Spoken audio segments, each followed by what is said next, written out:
Today we're going to be making this useful step stool using two common power tools, the table saw and a drill driver to make the parts, and these two clamps to assemble it. The Bessey K-body parallel bar clamp and the Bessey one-handed trigger clamp with 360-degree rotating handle. You'll see how handy these clamps are when we assemble our project. Let's get started. I'm using stock dimension white oak for this project. I've got 5 3-inch by 24-inch wide pieces and 3 5-inch by 24-inch pieces. The first step is to rip the boards to their final widths. I need to rip the 3-inch boards in half. Next, I glue up the pieces that will make up the top of the step stool. I apply an even amount of glue to the edges and clamp them with the K-body parallel jaw bar clamps. These parallel jaw clamps are great for gluing up panels because they've got padded jaws that stay parallel, so there's no risk of twisting or distorting the panel.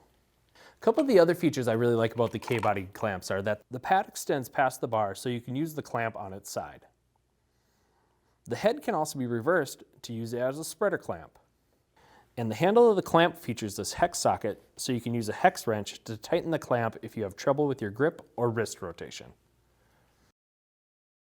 One of my personal favorite features about the K-body parallel jaw clamp is the flat outside face, which allows me to stand my glue ups up, and then I can move them out of the way and keep on working.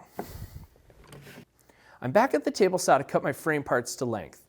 All of the frame parts have a 5-degree angle on the end. I set the miter gauge to 5 degrees.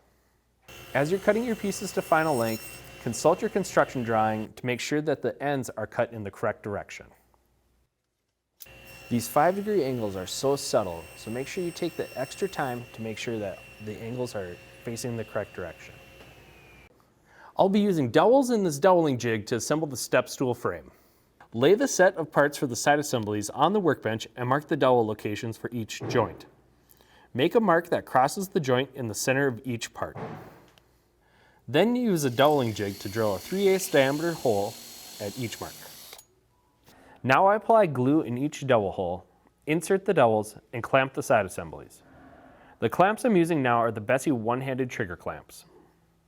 These may look like other one-handed trigger clamps, but they have one great feature similar clamps do not. The handle on these clamps can rotate 360 degrees around the bar. That means you can position the handle wherever it works best and still have full use of the clamp. So in this case, I can use the clamps on their sides, but instead of the handle being on the table, I can position it up so it's easy to tighten. It also works well in tight spaces or awkward locations, like above your head or down low. After the glue has dried, I head back over to the table saw to trim a 5-degree bevel along the top and bottom of the side assemblies.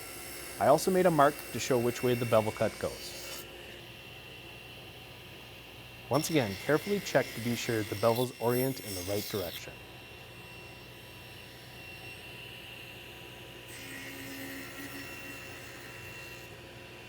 Now it's time to attach the stretchers to our side assemblies.